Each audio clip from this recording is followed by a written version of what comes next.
online. A couple of things that you'll want to know. One, we're recording the meeting tonight. And so we will be noting who is here and who's participating, including when we do have to vote on several of the motions that are in the agenda that we'll talk about in a couple of minutes. Secondly, because we're going to take a couple more minutes while we wait to see who comes up from downstairs, if you're online, we encourage you to use the chat. We're going to mute you all, and no disrespect, but the background noise becomes a little bit too much when people are using the audio on the Zoom call. So we encourage you to use the chat. You can speak to each other, you can speak to the whole group, and we would encourage you right now to go in, use the chat, tell us where you're located at, why you're interested in CPAWS, and why you're attending our meeting here tonight, for example. So we'll ask you to do that. And then in a moment, we'll get started with the agenda and the proper meeting for this evening. So we'll give you maybe another 3 or 4 minutes, and then we'll get going with everything else. And I want to see the chat light up. It's lighting up. Right on. They're telling us where they're coming from and why they support CPAWS. Thank you, everyone. Chris is saying that you're looking sharp, Steve. Oh, there you go. Yeah. Well, thank you, Chris. Nice to see you again. Rocky says CPAWS is the bomb. Thanks, Rocky. Sharon says, good evening. And she's coming from Devon. Excellent. Looks like a lot of people coming from Edmonton so far. Not a surprise. We do know that Chris is not in Edmonton. Perhaps he didn't say that. Unless he's back here again. It does say joining from Edmonton. Oh. Yeah. We have a few more people joining. We should probably quickly go around the room too and see where people are from that are joining us. Linda, why don't you start? Linda Duncan from Mill Creek, Perfect. longtime Northern CPAWS supporter and blown away by what Northern CPAWS is doing. And neighbor. And my neighbor.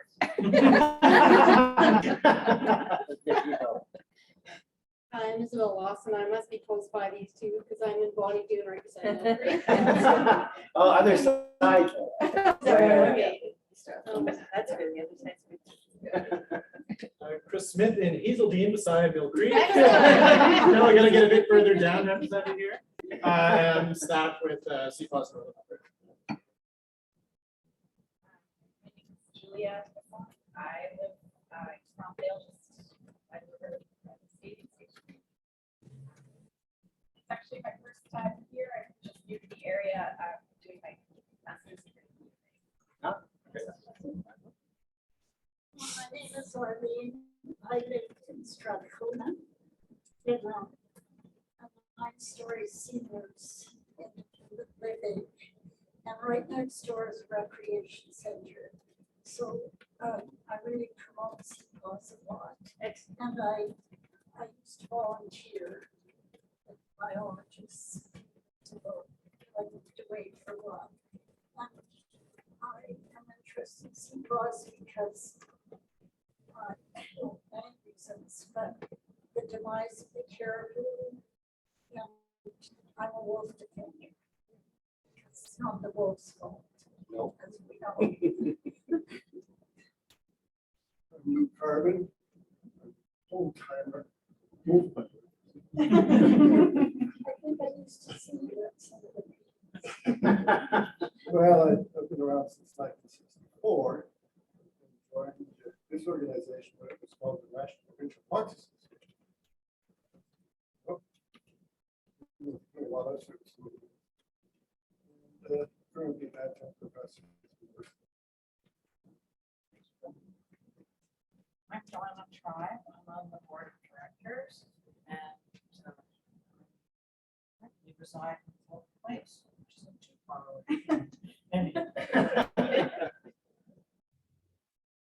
Hi everybody, I'm Tara Russell. I also live right beside Mill Creek. On Strathcona area. I'm in the Strathcona area, and I'm the program director of CPAWS Alberta. Hi, I'm Ryan, and I'm a staff person. I'm now living in the Chippascat neighborhood in Edmonton. Ryan is responsible for all the amazing maps you see. Yeah. And we do have our tailings project on this table there, so if you have Perfect. questions on that, Great. you can do that tracker. And at the controls, Yes, hello, I'm Keisha Kerr. I'm the executive director of CPAWS Northern Alberta. Hi, I'm Elise. I'm the communications coordinator. I don't know where to look. And I live in Otwell, so short bike away from all these folks that live in Strathcona. and Elise will be managing all of our online interactions tonight, so be kind. Thanks. And I think I probably didn't introduce myself, so. No. Right. I'm Steve Donelon, and I am the board chair for CPAWS in Alberta. And, I live in Malmo in sort of mid-south, at the south end of South Campus, so right on the top of the White Mud Ravine, close to that, so not Mill Creek, the other ravine. So with that, is there anything we need to touch base on online? At least we're good? Then let's move on, and we'll just keep our eyes open, hopefully for Kyle here shortly. Oh, hi, Steve. I am here. I've been listening. Other Yeah, Kyle, we but knew yes, you were thank you. there. There's another Kyle we're also waiting for. Let's get the board members who are online to Maybe introduce we should do that. themselves. So Kyle, can you go ahead and introduce yourself?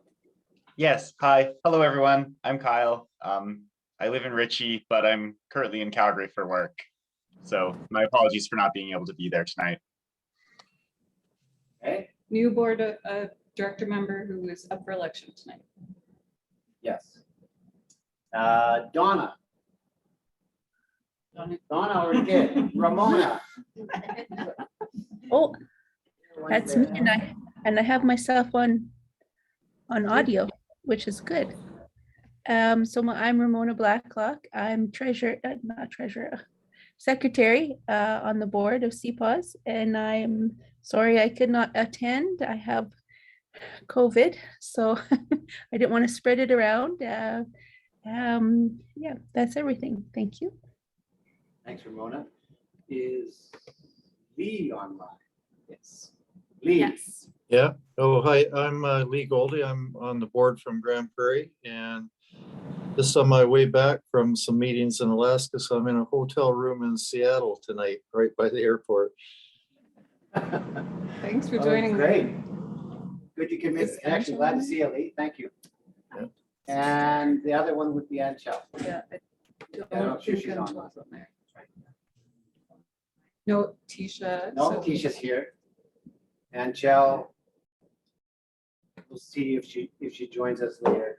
So Anchel is our other board member who was in Edmonton, had just graduated from the U of A, and then got a job in Toronto. She wanted to remain on the board. She joins us at all of our meetings from somewhere in Toronto, but she's not here most of the time. So, and then Tisha, can you introduce yourself to the group here? Because we're not in the This room. is the Oh. online, or you can speak to us in the room. Okay, I would like to try. Hello, everyone. My name is Tisha. I joined CPAWS initially as a volunteer way back in February, and now I think your job is to elect us. Yeah, it's nice meeting you, and hope to get to know some of you better. Sam, can you introduce yourself? Yes, I'm Sam. I just started with CPAWS at the beginning of September. I'm the Boreal Program Outreach Assistant. Yeah, it's been a really good month so far. Lots of reading. Yeah. And the only other staff member that we're missing is Jillian Chow Fraser, who's our Boreal Program Manager. And she is hiking in the Tonquin right now. Lucky. Partially for work. In that she's got in her mind, Thinking about because Caribou. she thinks a lot She's about always thinking Caribou, about so Caribou. I'm pretty sure that that's on her mind up there. Yes, for sure. Yeah, for sure. So this is not advancing for me. Because Is that the because the other Zoom, screen is zoomed up? Yeah.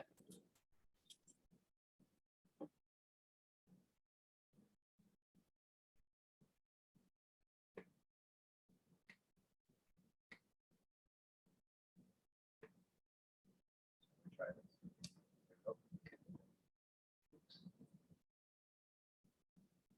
Okay, so just before we get started with our formal agenda, we wanted to take a moment to acknowledge that CPAWS Northern Alberta and our offices and team are primarily based in what is known as Edmonton, and that this is on Treaty 6 territory and the Métis Nation of Alberta Region 4.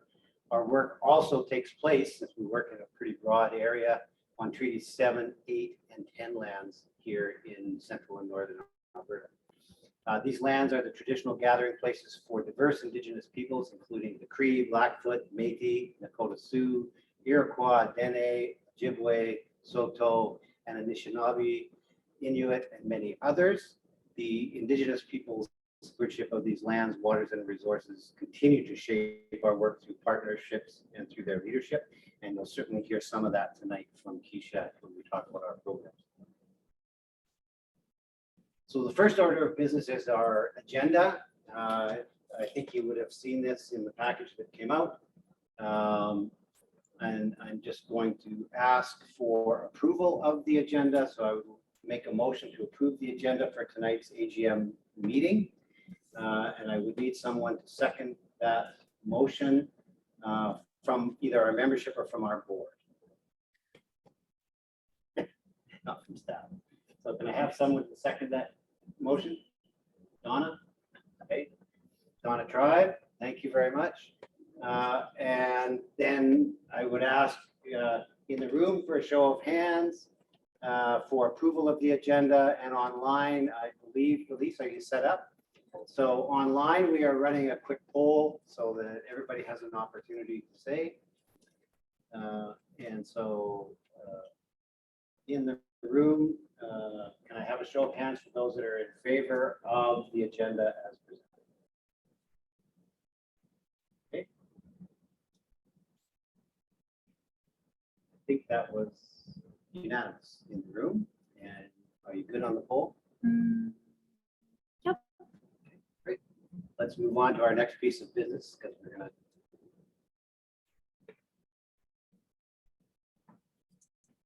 that. oh, I think it's just the poll. Maybe Anytime there's something that comes up on Zoom. from it Zoom, then- it is interacting with that. Oops. Oh, I have to stop sharing the poll. Yeah. Yeah. There you go. Okay.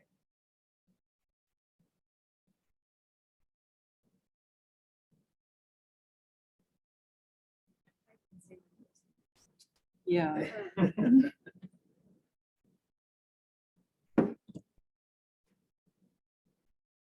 So it's still showing. And for some reason. I'll get my cursor to come over here. Oh.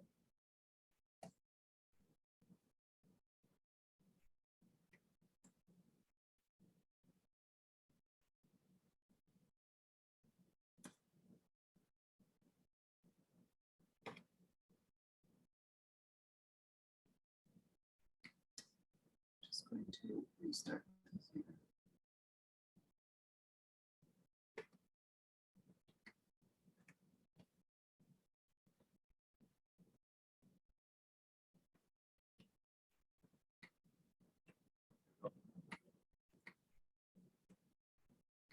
Just duplicating this. Okay.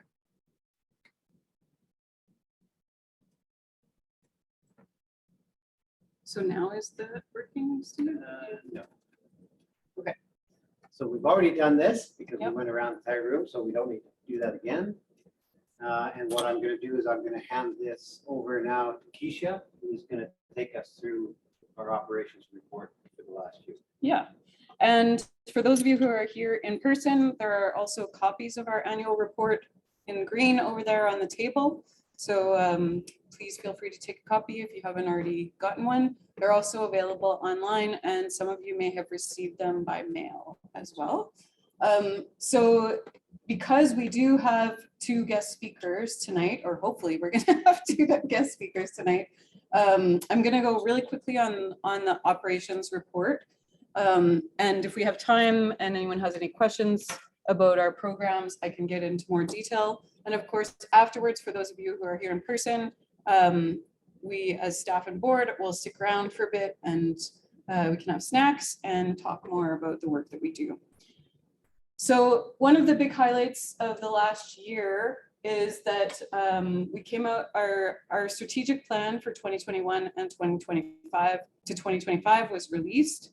The strategic plan is represented in this image here. I'm just gonna, I just mute that.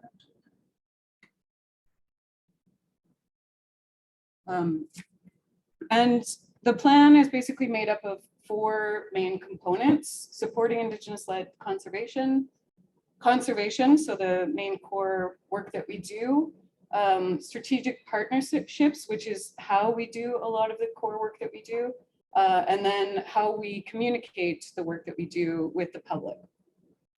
And all of these different aspects fit into our long-term growth of the chapter. Everything that we do is trying to stay true to our conservation science values. So all of the work that we do is based in science. And we, through our connections and with the partnerships and supporting Indigenous-led conservation and the education and communication, is also part of being a part of the community. And we collaborate very closely with our CPAWS chapter in Southern Alberta, based in Calgary, as well as other chapters in our national office.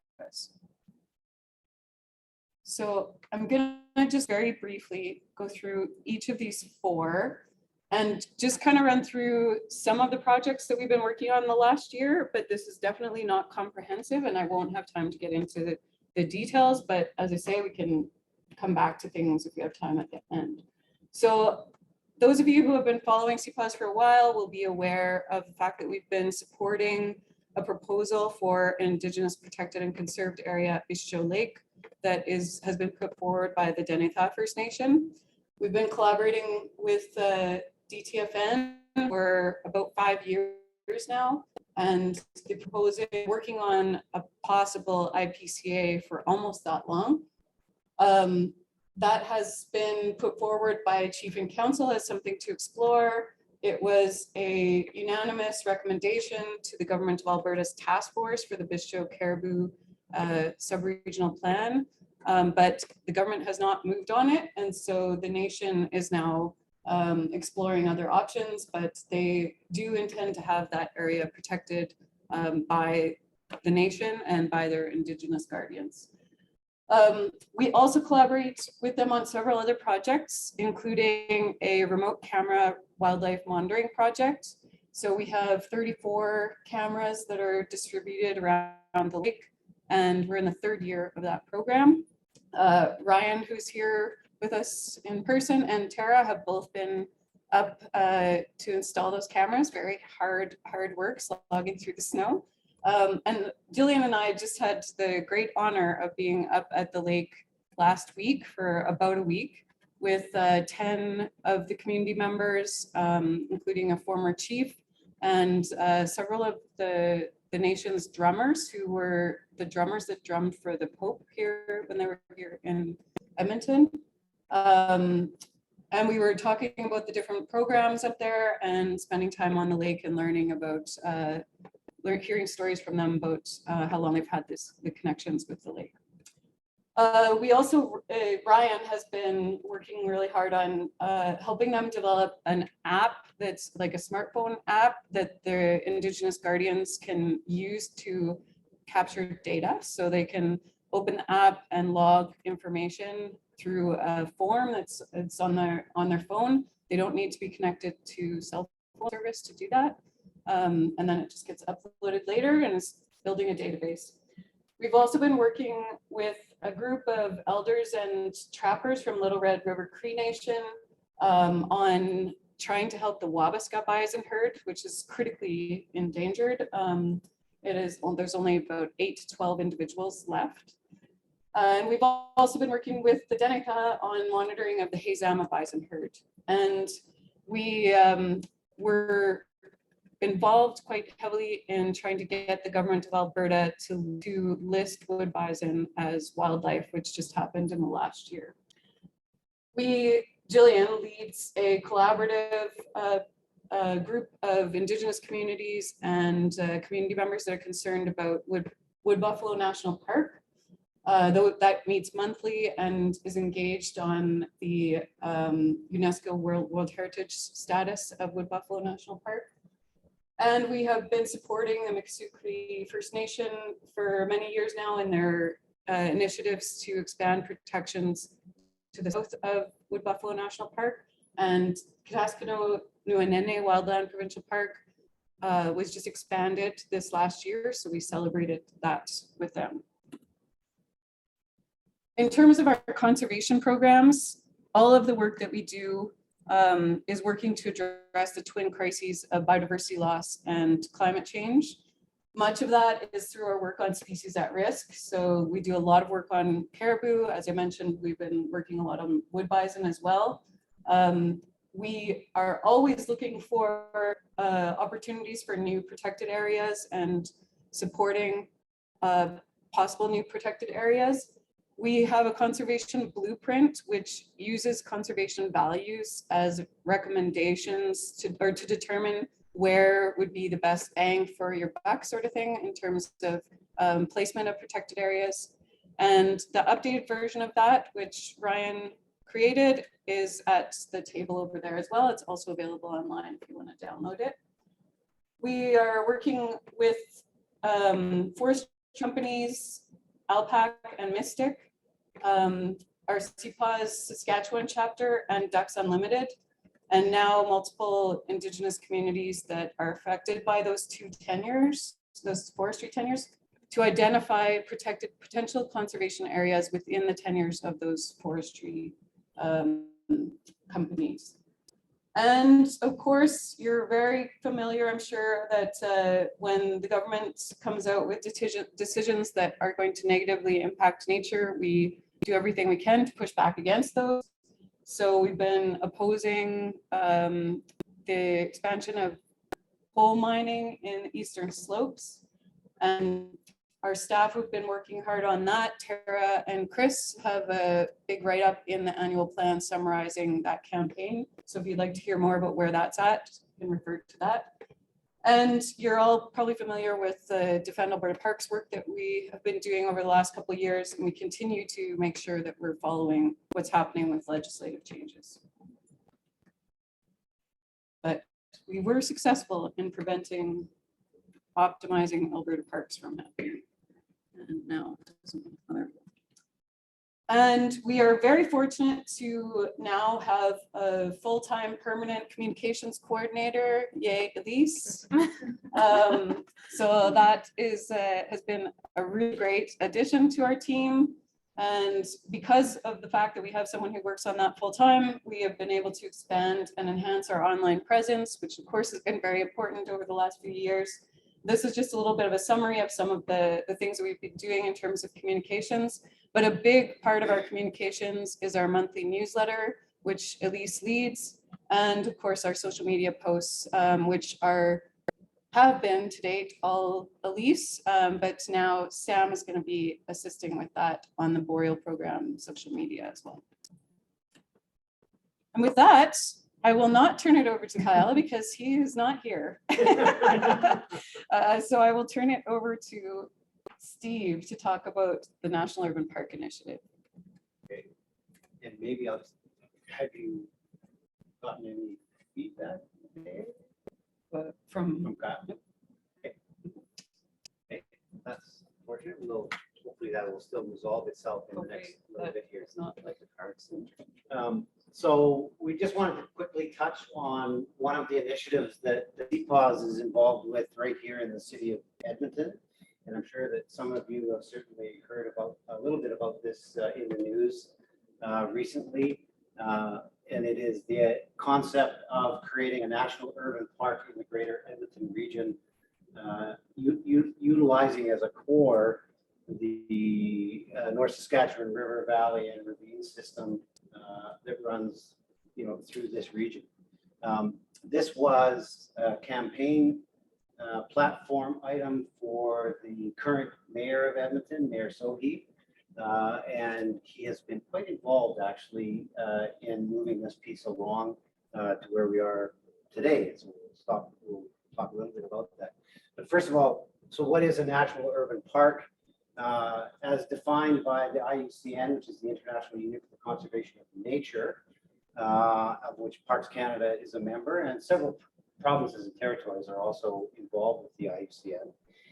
And urban protected areas are obviously protected areas situated in or near the edge of large population centers. So that goes without saying. But they also must meet the definition of a protected area in any of the 6 management categories that the IUCN has developed that Canada is party to. And so there's a whole series of those, from a strict conservation reserve, wilderness areas, parks. And I won't go through the entire list here, but you can understand that the core value of those protected areas is that conservation is the prime function of those protected areas. So that is what makes them a protected area versus something else that might be utilized on the landscape. They have a clearly defined geographical space. As you can see, they're recognized, dedicated, and managed through legal or other effective means. And they must achieve long-term conservation of nature associated with ecosystem services and cultural values. So that's essentially the definition of a national urban park. Most are the responsibility of national, state, provincial, and local governments. And so we have municipal parks, we have provincial parks, we have national parks, wildlife reserves, wildlife areas. We have marine national parks, marine preserves. There's a whole variety of different classifications. In some cases, they can be managed by NGOs, businesses, or community organizations. So that's where, in particularly when we talk about one in the Edmonton region, there may be opportunities for a variety of different governance approaches to how we manage a national urban park here. And you may see some of those other opportunities for either private conservation to come into play, or for organizations, perhaps even such as ourselves. We're not really in that business, but to take on some type of a management role as it relates to protected areas within the region. What they don't include is your conventional urban park. And so this is not your conventional urban park. That's McKinnon Ravine, which probably many are familiar with. That's not what we're talking about when we say conventional urban park, because we think that McKinnon Ravine may have an opportunity to be a part of this larger complex within the city of Edmonton. What we are talking about is your playground at the end of the street, perhaps maybe the center of something like Horlack Park.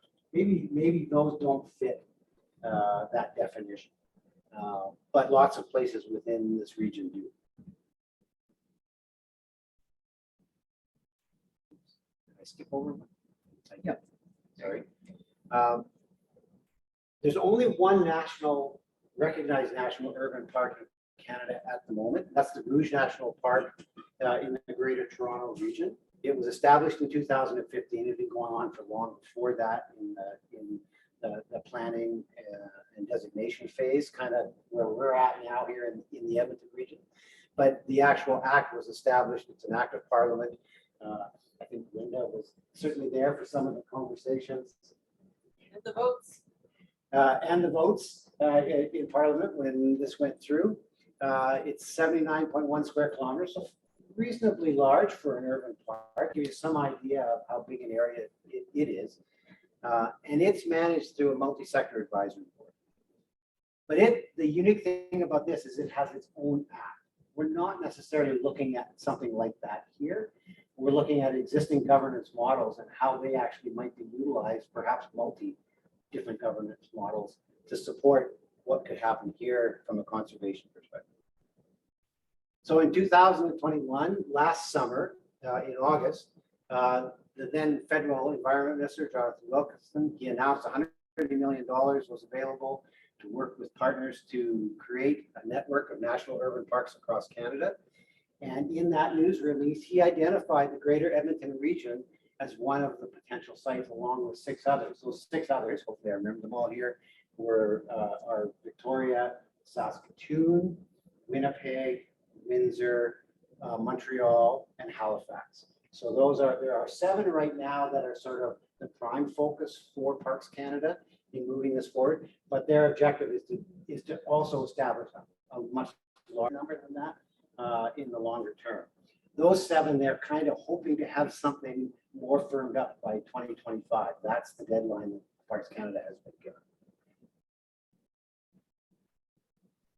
So why would we want a national urban park in the Edmonton region? Well, first of all, protecting the values that are important to the residents and visitors of the region. There's no point doing it unless we're going to be able to get that constituency on side with us and to understand the values that are associated. First, with nature conservation. One, they contribute to Canada's conservation targets under Canada Target 1. And you've probably heard that before, that Parks Canada has an objective of achieving 30% of terrestrial lands in Canada protected by 2030. They're moving the needle slowly. That's an ambitious target. It's one to aspire to, though. We'll see how well we make out. In the Edmonton region, landscape connectivity obviously is an important component as it relates to the river valley. When you look at the industrial and human use footprint that occurs around the rest of the region, the Edmonton River Valley really is a significant and very impacted corridor for wildlife movement, through the valley, and is a real opportunity to try and either protect or enhance that moving forward. The area that we're in, many know, is important international flyway. You go to places like Big Lake, and you would certainly see that on any given weekend, especially right now. I was out last weekend and at Donelon, and boy, there was lots happening, so that's pretty obvious. And all of those things help to contribute to opportunities for adaptation and mitigation for climate change, the impacts of climate change. Second thing is connecting Canadians with nature. So it supports outdoor-based recreation, obviously, if we protect and conserve those landscapes. Those very landscapes, those are the values that people appreciate when they want to go out and do something in nature. So if we don't protect and conserve those landscapes, then we lose those opportunities as well, and those values that people so much appreciate.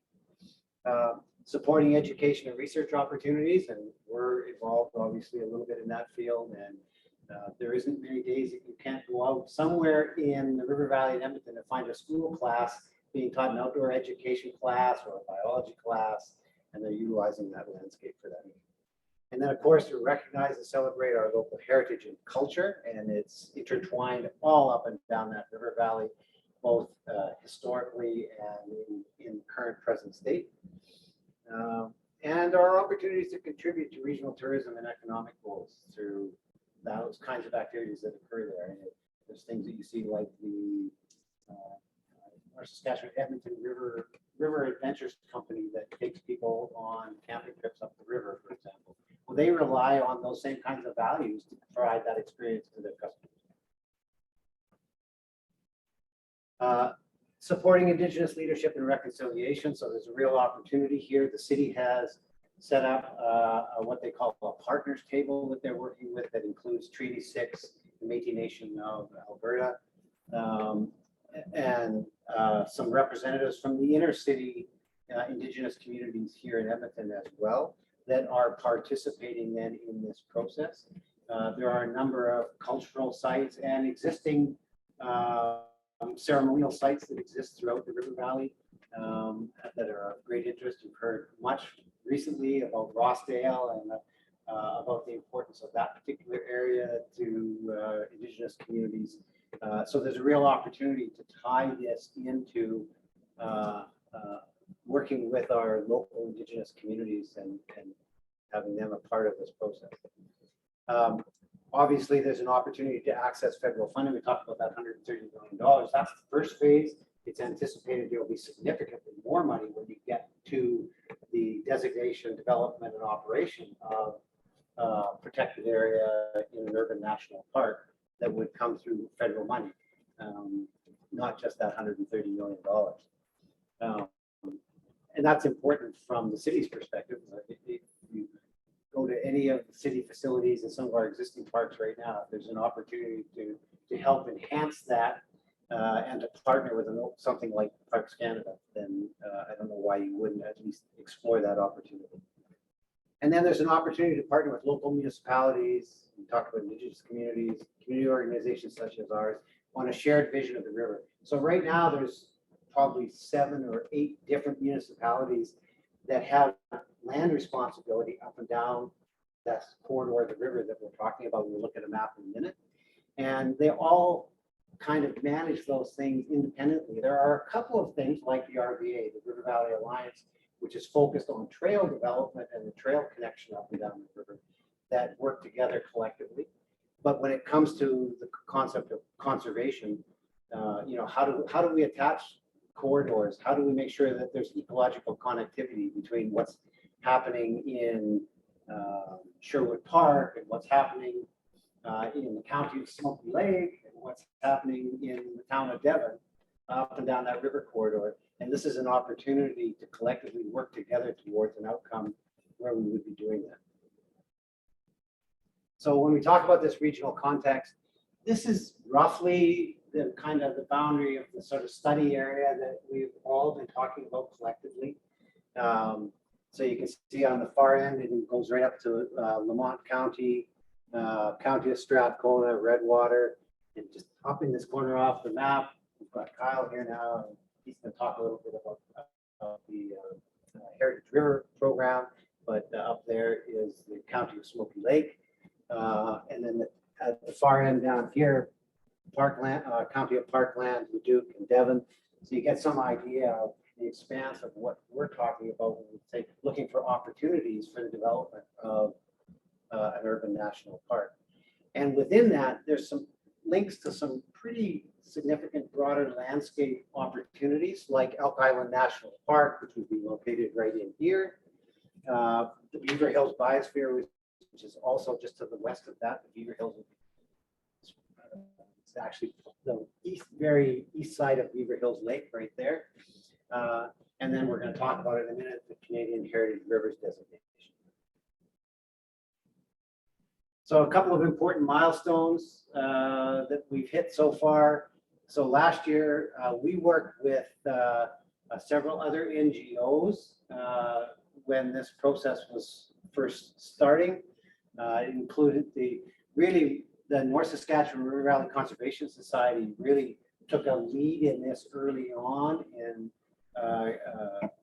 getting people engaged and involved, and some letter writing campaigns to the minister, and I think did a lot to get us at the forefront of those 7 communities that are currently being considered by Parks Canada. We also worked with the Sierra Club, CPAWS, and now the Edmonton River Valley Conservation Coalition is also working with us as we go through these next pieces. So the minister, we had correspondence with him. We set together to work together with the groups I was just talking about. Last August, the minister made the announcement, which we had already referred to. In February of this last year, we had a meeting collectively with those NGOs that we just talked with Mayor Sohi. A very productive meeting with the mayor. And I can tell you, I was in at the meeting, and I feel like he really is committed to looking at the potential for an urban national park. And he's going to have lots of naysayers, I'm sure. So we were very pleased to see that he is saying that he is committed to moving this piece forward. And shortly after that meeting with the mayor, the city did sign a statement of collaboration with Parks Canada to move forward to the next piece of this process. And that next piece, Parks Canada, we set Parks Canada is working on a policy for a national framework for national urban parks. So we as CPAWS had been participating in that process with Parks Canada. And we released a set of policy recommendations for the national urban parks, which you can see online with on our national site. And we have provided as part of the work that we're doing with the city of Edmonton as well. And then in April of 2022, this last spring, the city of Edmonton set up a stakeholder advisory committee for the National Urban Park. And we as CPAWS are participating on that committee, represented by Keisha and myself, as well as all of those other NGOs that we talked about are on that group as well. In terms of next steps, the big thing right now is that the city of Edmonton has opened public consultation in the first round of this. They're calling it the pre-feasibility phase. So you can imagine how long this process is when we're talking about doing public consultation in the pre-feasibility stage, of which then presumably there will be a set of consultations in the feasibility stage. But that is only open until October 10th. I put the link up there, but you can go and you can find it quite easy if you go to engage.edmonton.ca. So we would encourage all of our members and anybody else to go on and complete the survey, learn a little bit more. There's a fair bit of information on there, but it's an opportunity for you to have a say. So that's happening right now. We are continuing to participate, obviously, on the City of Edmonton Stakeholder Advisory Committee. At this point in time, it looks like a report to council is being planned for March of 2023. That's what we've been hearing. It was originally this fall, and the city had just simply not allowed anywhere near enough time to do the amount of work that was going to be required to take anything meaningful back to City Council. We as CPAWS are continuing to undertake analysis of potential park sites that could be included in the National Urban Park. And Ryan is doing lots of work collecting data sets and then looking at how we might pull those together to do some analysis of priority sites that we would like to recommend. We're going to continue to be engaged with some of the other City of Edmonton planning pieces, which are really important to the outcome of National Urban Park as well. So they go hand in hand. And of course, continued engagement with the government of Alberta and Edmonton and Enoch First Nation on the establishment of Big Island Woodbend Provincial Park. So a separate item, but within that study area, and could be an important component of a broader national urban park. And as some of you might know, the government right now has a commitment. It was a platform commitment for the UCP government to establish Big Island Woodbend Provincial Park. And right now it is on the legislative agenda for this fall. We'll see if it remains there and if we get it done this year or not. And with that, I'm going to relinquish this. I don't think we want to go to questions, do we? Because I'm looking at the clock. What do you think? I think it's okay. Do we have time for a couple of questions? Yeah. Well, why don't we open it up for questions now before we bring Kyle up? And questions, and I'm going to say questions for Keisha as well on her presentation. So if anybody, and people online, if you want to put a question in the chat, we're happy to do that. And questions, and I'll say comments too, because there's a couple other people here who are really involved in the National Urban Park process, and I'm looking at Linda. So feel free to pipe in. But Luke? Keisha? You have to. Yes. What does CPAWS think about revising the Buffalo National Park? Do you consider them revising when you bring up the subject? Do we consider them woodbine? Yeah. Yes.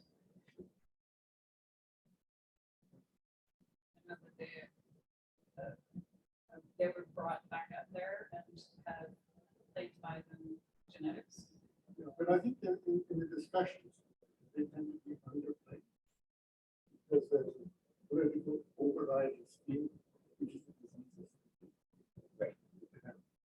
So, you know, But we do a ton of work on Wood Buffalo National Park and trying to improve the conditions in the park. And of course, the bison are the main reason the park even exists. So well, there's a lot of issues with the PSEP basket delta. I think you and Jillian have had less conversations about this, right? So yeah, all of the issues with the park in general are the reason that is currently being considered as a World Heritage Site. Can you give us an idea of what you think the outcome might be of the latest UNESCO investigation? Have they been pushing BC government at all on Site C, and have they been pushing the Alberta government on what they do for them? Yeah, so BC didn't participate in this reactive monitoring mission, but the government of Alberta did.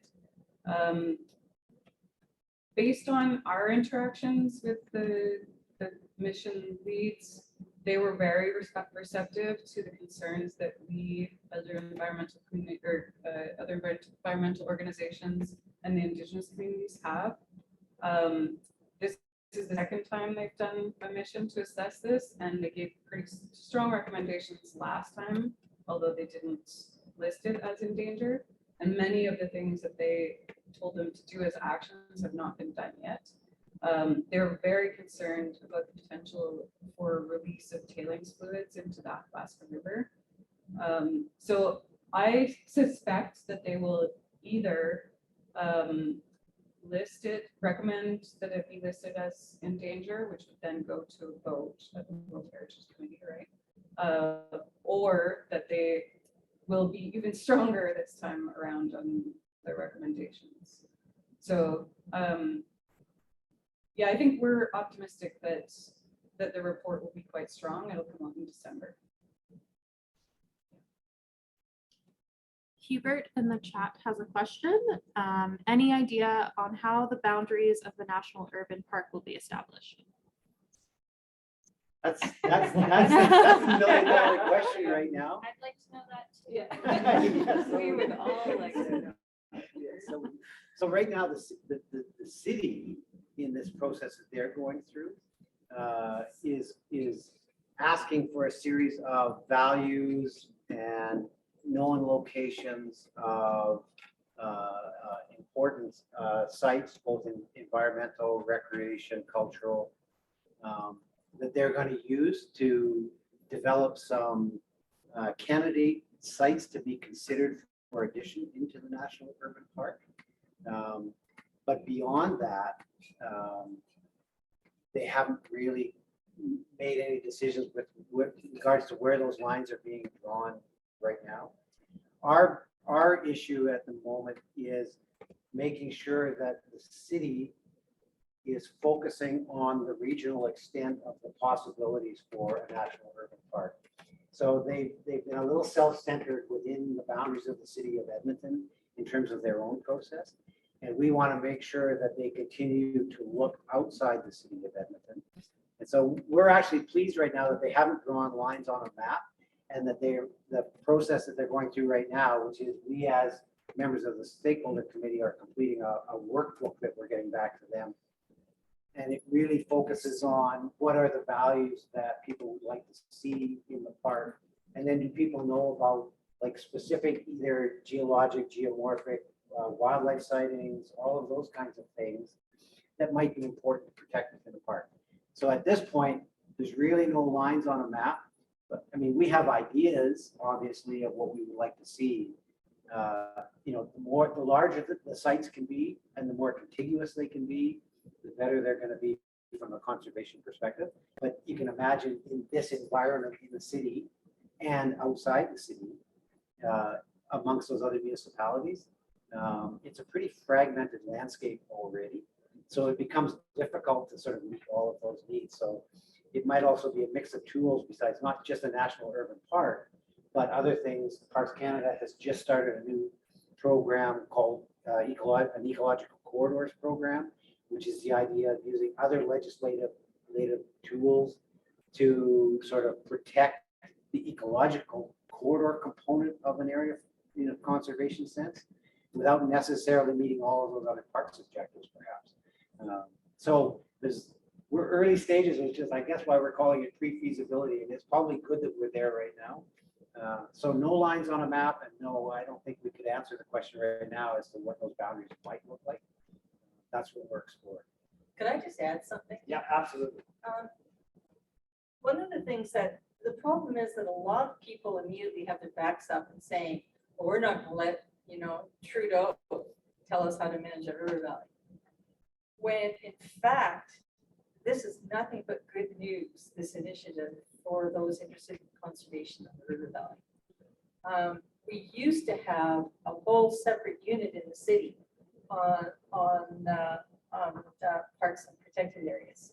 And it was an incredible group, and we had an independent advisory group, forgetting what it's called now, but I used to chair it. And unfortunately, the previous council got rid of that division and got rid of that advisory, or at least the administration did. The reality in Edmonton is all of the attention tends to go on big initiatives that are proposed, like the gondola. And so the administration were totally preoccupied by working with the gondola proponents and spending way too much time and great big reports on it, instead of putting their attention to this initiative.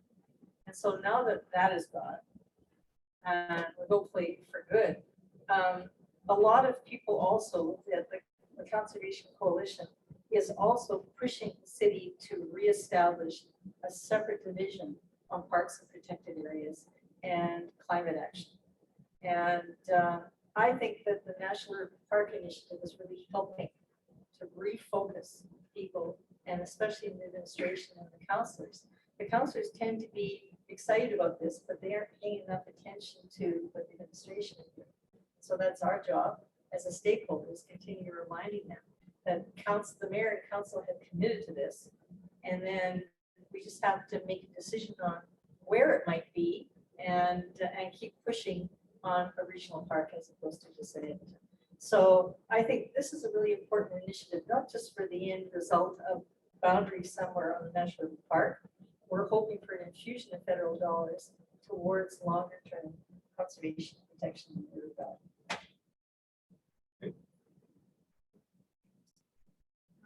As a sidebar note from Perlan, Parks Canada reported back from the National Urban Park Partners table that Indigenous interest was expressed in having a more natural area beyond the city center that would serve for gathering medicines and for healing. Yeah. Thank you, Perlan. That's really cool. Would you like to introduce Kyle and Okay, so we're going to move on to our first presentation secondly now. Okay. We're back on track. So this is Kyle Schole. Kyle is, what's your title, Kyle?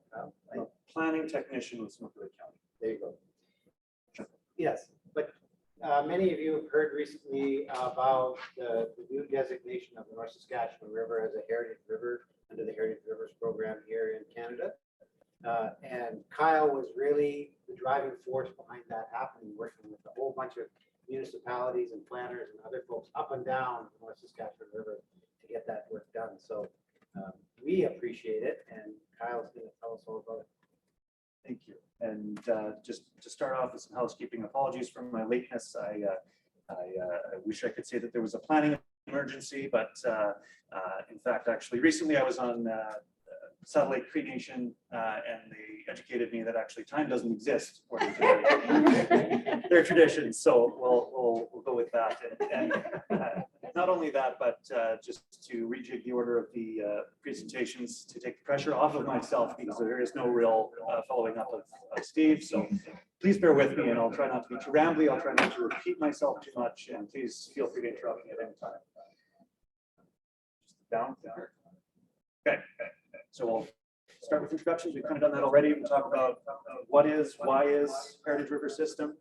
Talk a little bit about the work that went into the nomination work to date that just kind of culminated in August of this year. Sorry. Okay.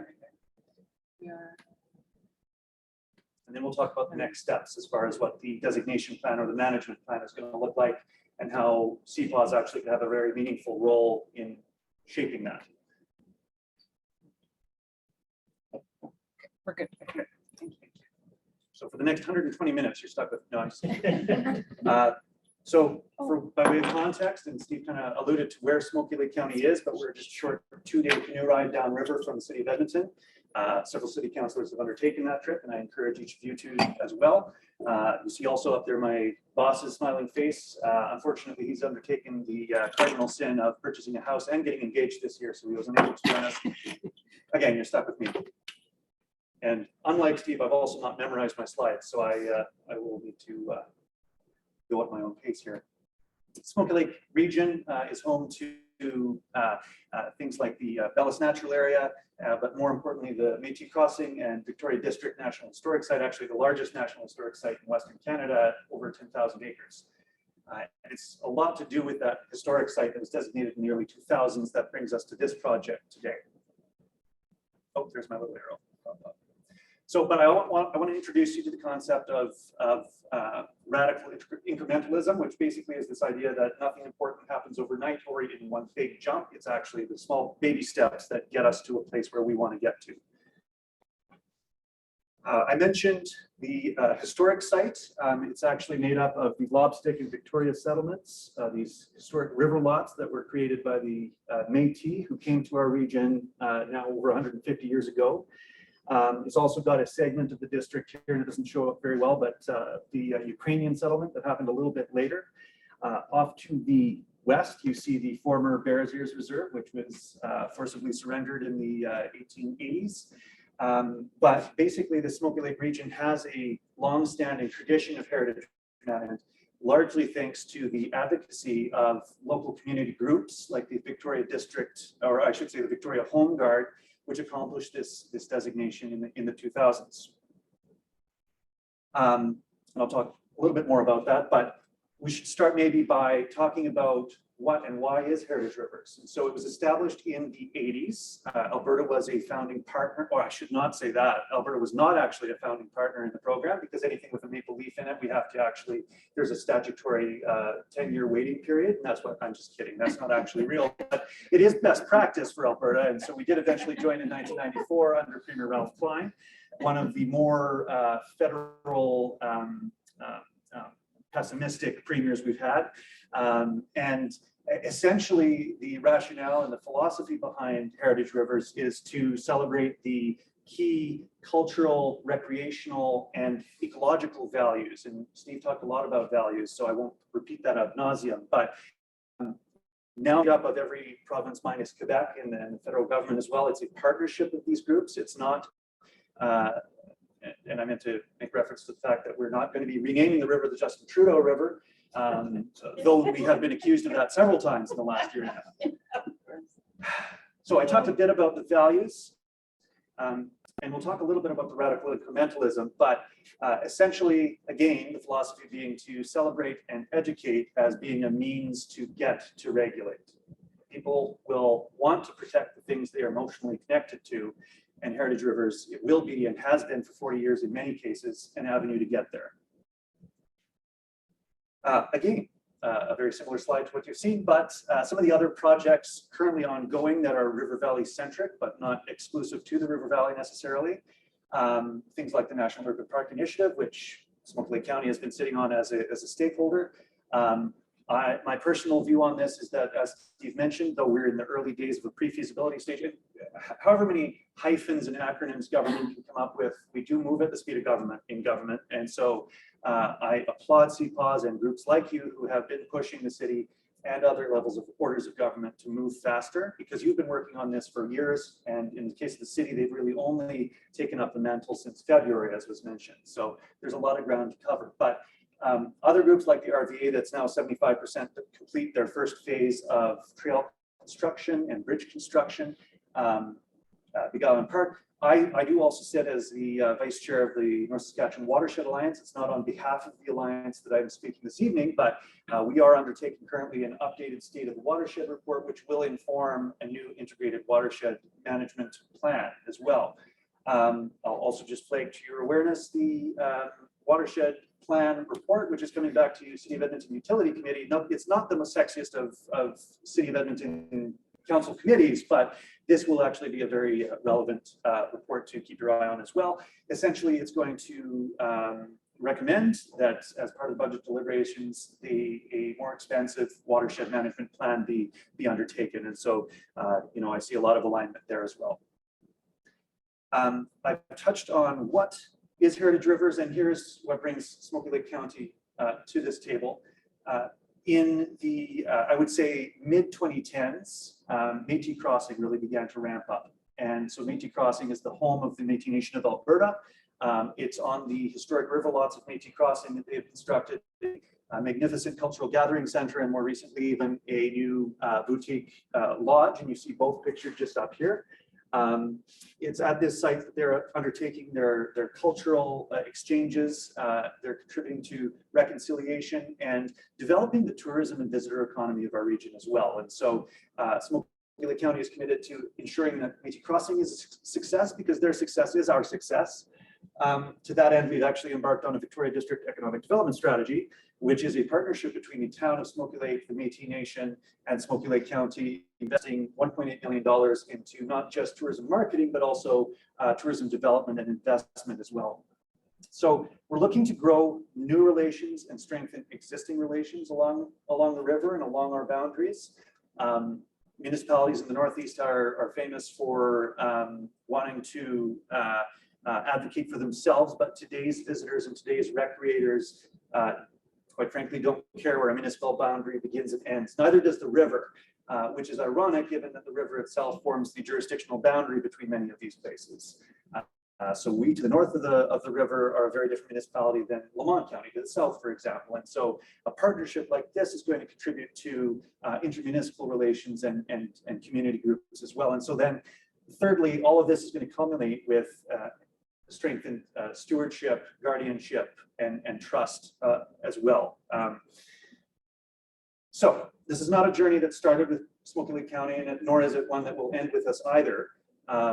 Designation under Heritage Rivers is not a destination, but a journey, and we're standing on the shoulders of others who came before us, in that the Watershed Alliance actually in the early 2000s did a lot of the groundwork, a lot of the legwork that's made this possible.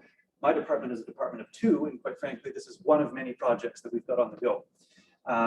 So we're thankful that the Watershed Alliance did some of that early work in 2005 and completed a background study, which was a necessary step. We took this up more so in 2019. The Alliance had more or less faltered. I don't know if you remember the early 2010s, but we went through environment ministers just like they were going out of style, and that directly contributed to actually falling off the edge of the table. And so we've brought it back up to the top again. And so you see pictured here just the cover of the nomination document, which talks about the exceptional reasons why the North Saskatchewan is special, why it's cherished, not just by Edmontonians, certainly especially by Edmontonians, but indeed by all Albertans. And now we're looking ahead and commencing into that designation plan that I mentioned. We did engage with Albertans as part of this work for the nomination, and basically we learned a few things. We learned that people are very prone to rush to conclusions, like we're renaming the river. Certainly that's not the case, although we acknowledge that place names matter, and that includes traditional place names.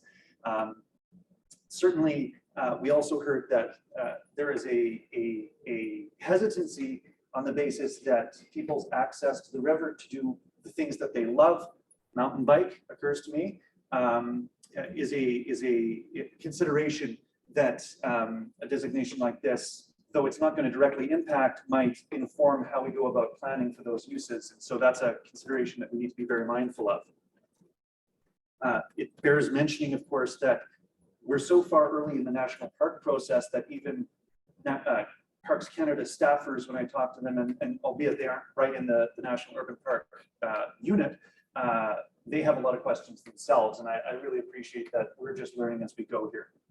So you see here, certainly a variety of jurisdictions that I referred to earlier. There's actually more or less 16 municipalities that butt up against the North Saskatchewan. It's a very dynamic place. You've got Clearwater County out in the west, all the way down to Vermilion County in the east, where the river continues on to the province of Saskatchewan. And each of these municipalities have a very different approach. There's one in particular that I won't name specifically that has continued to decline to sign a letter of support to this work. They did, however, take the time to remove the may in their municipal development plan for environmental studies and slope stability studies to they went from must to may. So it's you know, that's just sort of some of the I guess dynamics that any group is going to be up against when trying to coalition. Oops. Might be easier to keep the- So which county was that? Not too many names. It But- rhymes, the ending rhymes with zoo. So but here are the ones who have signed on and supported, and we're deeply grateful for the wisdom and insight that some of these groups have been contributing. You know, certainly the process that we'll touch on just very quickly, the bureaucratic ping pong that's required to accomplish a designation of this nature will be familiar with some of you who are familiar with government. It starts with local partners who then must solicit the support of the jurisdictional, in this case Alberta, who then will encourage the local partners to complete a nomination or a designation document. Will then bounce that to the Heritage Rivers Board, which will then recommend back to the jurisdiction, the province, which will then recommend back to the federal minister, the feds, and then the process starts over again to complete the designation document. So these things do not move quickly nor overnight, and it takes partnerships.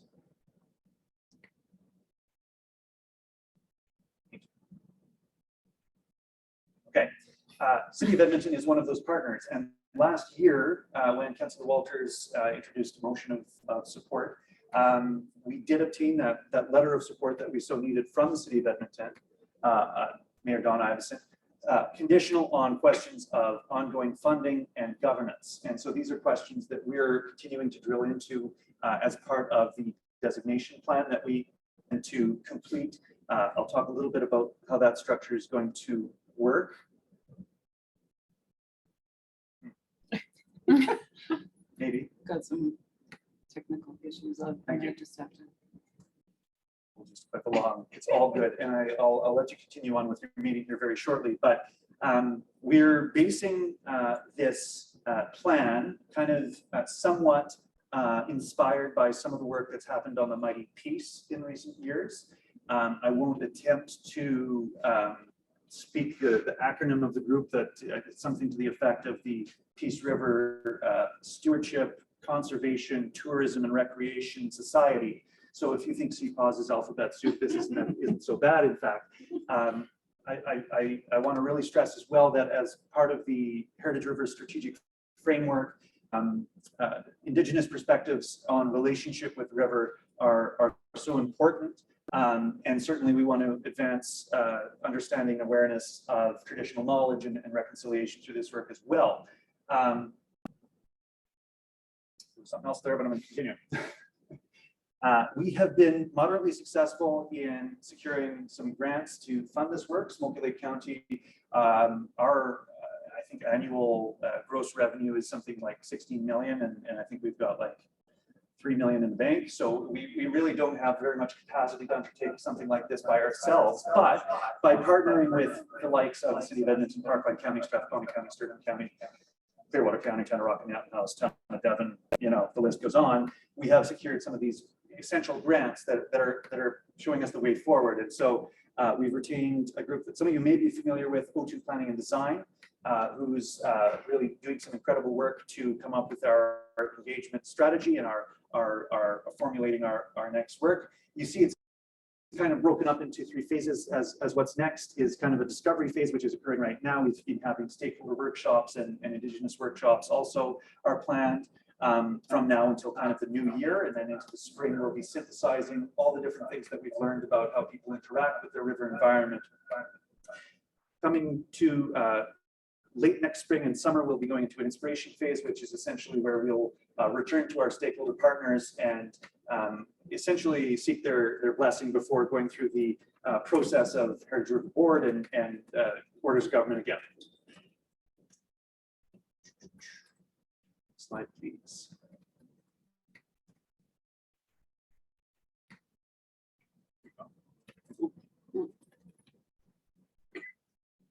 We're I'll both stop doing it clicking. now? Yeah, we're both doing it now. See, this is teamwork. Okay, I kind of covered this already, so I will gloss over it, but all this is to say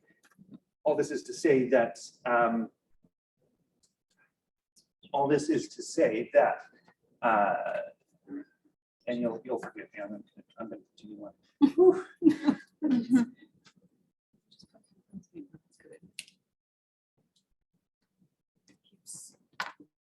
The sound keeps coming on. Oh.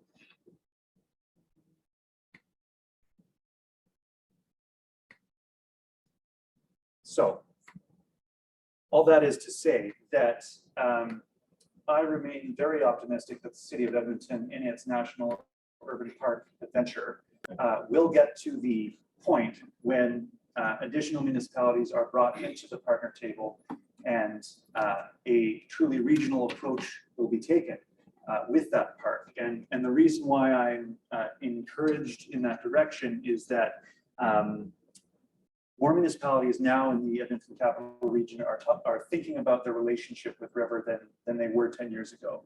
Our river environment, though threatened in many instances, is indeed healthier than it was 2 decades ago. The fact that in the Edmonton Capital Region we have not just a national urban park discussion, but ecological corridors and heritage river are very encouraging. And that's not to say that this is a slam dunk either. There was a 10-year drought in Canada, approximately between the years of 2005 and 2015, when no heritage rivers were designated, though the Ottawa River was very much waiting for that honorific title. So we have a lot of work to do and not very much time to get it done. But I think that the momentum that's building in this region is truly inspiring, truly exciting, and headed in the right way. Next slide, please.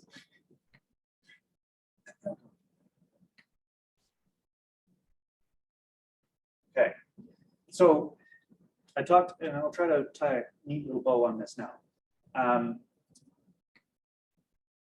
Not every municipality presently understands the value of conservation for conservation's sake. And so to that end, what I would suggest to you and what my thesis has been and is that to package ecological preservation with the values of recreation and tourism and community wellness.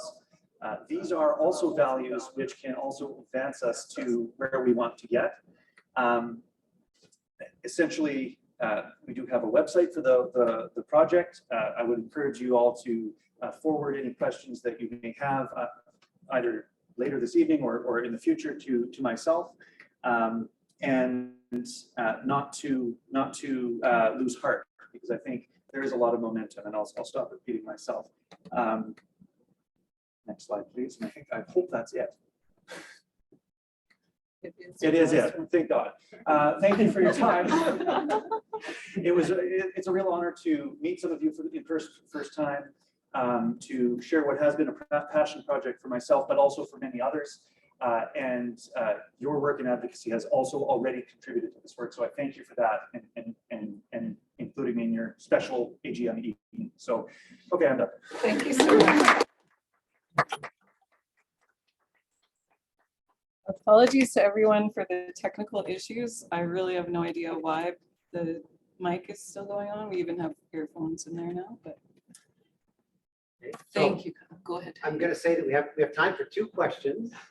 And maybe if there's a question online or if there's a question in the room, we'll take one from online if you have any there, at least, or somebody wants to put one in the chat. And otherwise, is there anybody in the room that has a question for? There is one that just came through. Pearl Ann asks, well, first she's saying, many thanks for your presentation. Any advice or suggestions to link the National Urban Park work with the CHRS? Okay, well, first of all, thank you, Pearl Ann, and I appreciate all the wisdom that you've personally contributed so far in this work. I would suggest that the fact that just even this fall, the Heritage Rivers program has been rehomed within Parks Canada from the Heritage Directorate actually to the Ecological Directorate, which is, I think, a very positive move. It was actually originally in the Ecological Directorate, and so now it's kind of, it's a homecoming of sorts. I would suggest that the National Urban Parks Unit has indicated that they'd like to have that conversation and look for those connectivities with our Heritage River work. And so I think that that's going to happen very naturally. And so I would suggest too that as we're thinking about the concept of what values a national urban park should contemplate, you know, the workbook that some of the stakeholders have been working on didn't really talk very much about, I don't think, those recreational values. And so for, you know, many people, Indigenous communities, but also many other people, ecological, cultural, and recreational are inextricable from one another. You cannot separate them, and nor should you try to. So when we're talking about one, we should be talking about many. And so, you know, I think, as Steve mentioned a few times, it's early days, but I'll leave it there.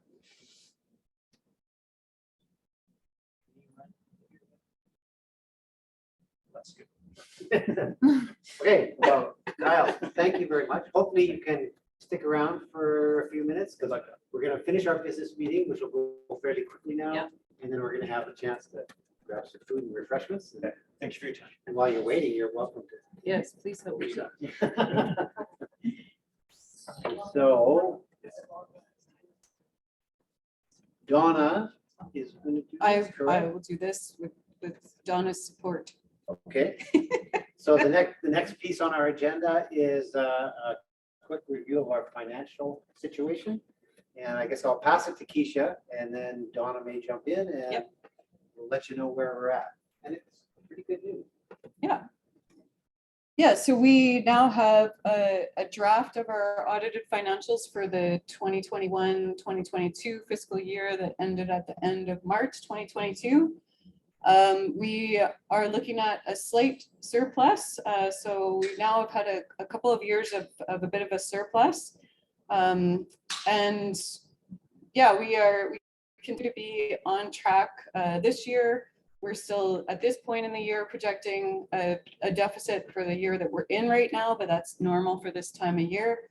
And yeah, so our grants and contracts that we brought in this year were above what we had last year. But we, of course, didn't have much funding from the casino funds because there were no casinos going on. But we are about to have a casino, which you'll hear about in a minute. Our support from donors has gone down a bit from last year in terms of this audited amount. But the previous year really was a big bump from the Development Alberta Parks work. But I think also, and Don and I are going to meet with the auditors, I think there's also some of our endowment funds that previously was under our donors and supporters is moved into grants and contracts there. So might just be a categorization difference.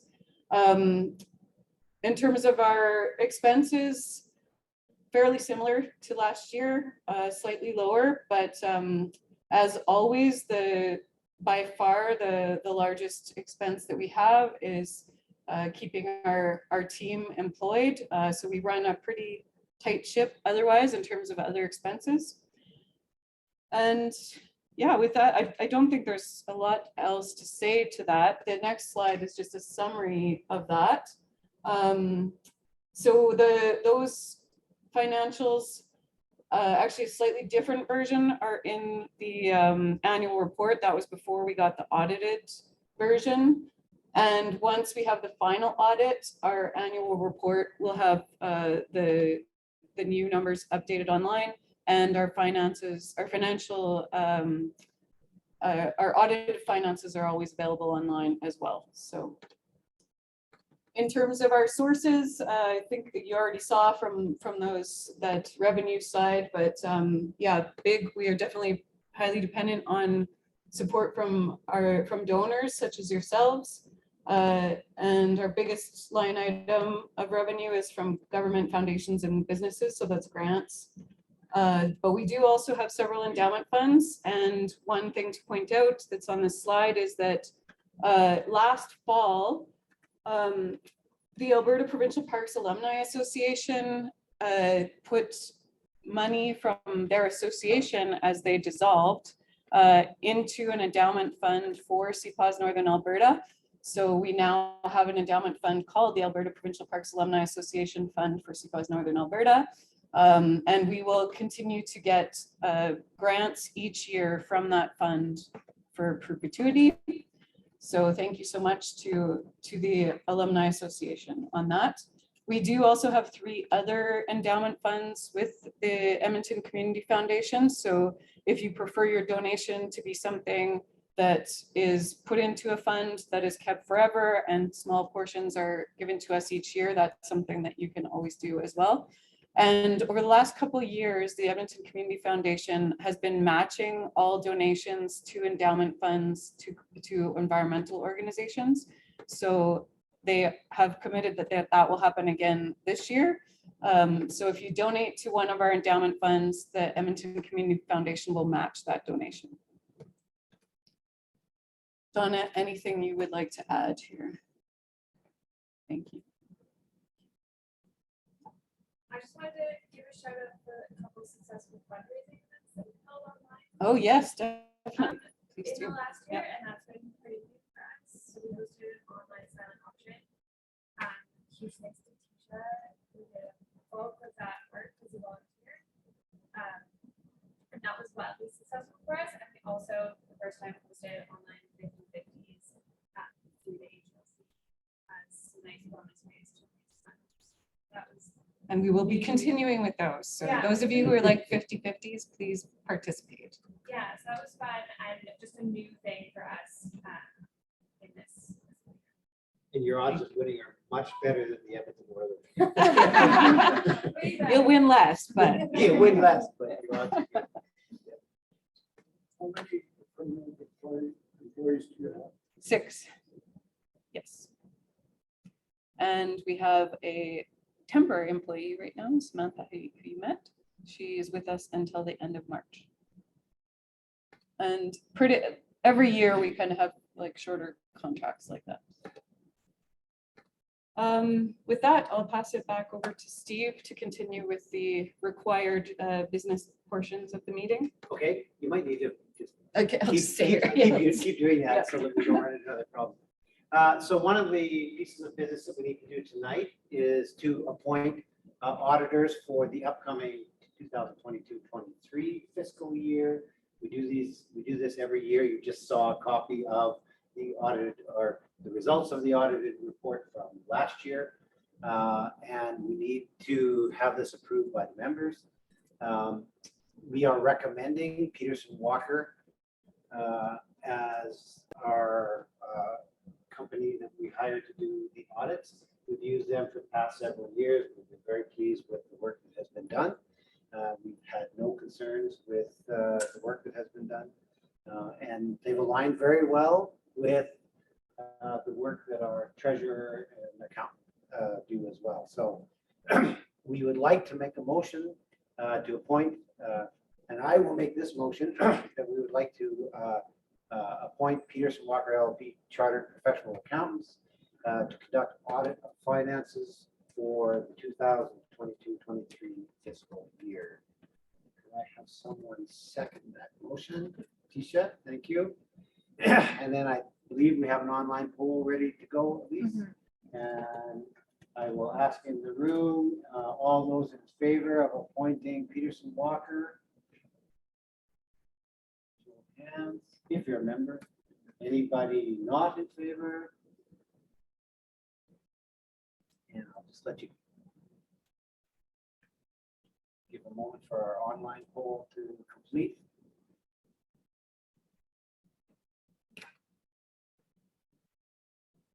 Okay, great.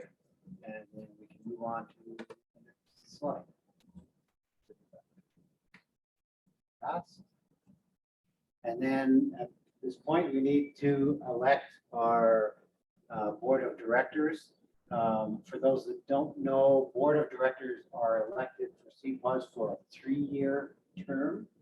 So several of our current board members, that being Donna, Ramona, Lee, and Anchel, who's in Toronto, I mentioned earlier, are currently within that 3-year frame, so they do not need to be reelected to the board. So their appointments will continue. We have 2 new board members this year that were brought on during the year, and our bylaws permit the board to appoint members to the board and have them come for election at the AGM. And that's Kyle Wheeler, who introduced himself online. So Kyle is online, and Tisha Raj, who's right here with us this evening. And they've both been with us since the spring. And then I'm on there, so I won't make this motion, but my 3-year stint is up. I have agreed to do another 3-year stint with CPAWS. Not sure why, you know. Because you're afraid of me crying. Yeah, I do enjoy it. So tonight we are asking for a motion to elect. I've asked somebody to make that motion to elect myself, Kyle, and Tisha to the board of directors of CPAWS for a 3-year term. I would make the motion to elect Steve, Kyle, and Tisha to the board of directors for 3 years. And can I have a second for that? From another board member. Probably So from another board member. I can second it. It's Thank you, Ramona. Ramona. Thank you, Ramona. Okay. And then we will, again, ask on the poll. And I'll ask here in the room if anybody, all those in favor of the election of the board of directors as shown. A show of hands. Any not in favor? I'll let you get the on board one. And just so people are aware, our bylaws do not allow for us to nominate at our AGM. We have to select a slate of candidates ahead of time. And it has to be at least 3 weeks sooner. We have to go out. But what it does allow, which is I'm getting to that next point, is for our board then to appoint in that interim period over the course of the next year members to our board. And so right now we are saying that if we are interested, but we're interested in some very specific skills. So if there are those out there, you see it on your screen, we're interested in someone with an expertise in law, preferably environmental law, fundraising, social science, and public policy. So those are the kind of areas that we'd be looking for someone to join our board that will bring some expertise to the board discussions that we've got. So I'll just throw that out there. We're not asking you to put your hand up tonight, but we are saying that if you are interested, let us know, and then we'd love to have a conversation with you. With that, I think we're down to the last piece. Are we? Yes, we are. We're ready for some food. Yes. Oh, but except that, Tara wants to talk about the casino. We want to see you all there. Look at how excited she is. I am so excited. Oh my gosh, everybody's favorite Alberta's fundraising opportunity is to volunteer at a casino. It's weird, it's great. It is one of our biggest sources of unrestricted funds over the time period, so it is a critically important fundraiser for us, and it requires a lot of manpower. So I am asking, I am begging, please, if you have the time, sign up for a casino. I don't want to say it's a good time, but it's definitely a cultural experience that I think everyone should participate in. You get free food. There's free food, you get to hang out with other volunteers and staff. There's no experience needed. All of your training comes on the job. And it's for a really, really great cause, us, and it's a huge amount of money for us every year. You saw Yeah, it's about $40,000. $40,000 a year that we get to use to pay Keisha, who we need so desperately, and our rent. So you can sign up. I think Elise has put a link in the chat. It will be in our next newsletter, and we will probably receive much more communication. We're still looking for a handful of shifts, specifically some of the late night shifts. We are in a good spot though. Our casino is on a Thursday and a Friday, so if you don't have any plans on Friday night, November 18th, come hang out at the casino with me and volunteer. So that's my casino pitch. I hope to see you all in the volunteer sign up. Thank you, Tara. Casino manager. I am not the casino manager. I just am putting together our volunteer list. We do have like a specific casino liaison that works with the casino. That's me. It's the casino chairperson. I'm the casino chairperson. But you mean in terms of like, we also have an advisor. who Yeah. does the- No, no, no, but I mean. Yeah, for us, it's this, and then, yeah. But Tara Yeah, so does you all the provide some coordination. expertise. They had to have somebody who's attached to us to make sure everything works right. I'm just the person that like puts together the schedule and emails you about when where you should be places. Tara is our prime cat herder. Chief cat. Chief. Who Yes, writes your grants? all of us. Yeah, everybody participates in the grant writing, but it probably primarily is me, Tara, Jillian, and Ryan. We all participate in the grant writing. Orange job. Yes. Very important, yeah. Tara's We- working we- on we- one right now, Yeah. in fact. Okay, so that brings us to the end of the formal annual general meeting. I will open it up for if there's any last minute important questions for clarification. If anybody needs to ask, and if they can put it in the chat online, at least will let us know. I suspect most people are ready to move on, so. Not see. I do have a Yeah, question. okay. I just wonder, when I made a donation to CPAWS North, the tax receipt came out of Ottawa. Yes. And I wondered where that money went. Did it stay here? Did it go to Ottawa? How's that work? Yeah, so the reason it comes from our Ottawa office is that our Ottawa office has our charitable number.